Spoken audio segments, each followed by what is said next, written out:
ఇది ప్రభుత్వానికి సరైన అవగాహన ఇవ్వక సార్, ఇది నిజమైన మాట సార్.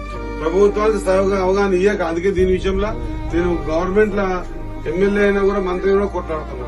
ఇది జీవనం. దీన్ని ఏమి చేయలేము సార్. ఏమి చూసినావా సార్? ఇట్లా మీరు చెప్పండి, మీ అనుభవంలో చెప్తాను. 18 ఏళ్ల కంచి గవర్నమెంట్ రూపాయి అయ్యేది, ఎందుకంటే నువ్వు ఉపగ్రహం షిఫ్ట్ అవుతావు. ఇప్పుడు వేస్ట్ అంటే జియో ఇచ్చింది ఏమని 1 రూపాయి ఇవ్వదు, 1 రూపాయి ఇవ్వదు. పోనీ ఇవ్వకుండా ఇవ్వకపోయి దీని బెనిఫిట్స్ దీనికి ఇచ్చిందా? ఈ రోజు బెనిఫిట్స్ ఇచ్చలేదు. ఇక్కడ బెనిఫిట్స్ ఇవ్వలేదు, మమ్మల్ని బతకనివ్వలేదు. 15 సంవత్సరాల వీళ్ళ జీవితాలు ఎంత వెనికిపోయింది మీరు చెప్పండి సార్. పిల్లలేంది, వాళ్ళ చదువులేంది, భూములు బాయే, రెవెన్యూ బాయే. ఇప్పుడు దాదాపు 3-4 వేల ఎకరాల భూమి అయితే చెరువులో పోయిందిగా. మళ్ళీ వాళ్ళ బ్రెడ్ లేకపోయా, బటర్ లేకపోయా, వాళ్ళకి ఏం లేకపోయా.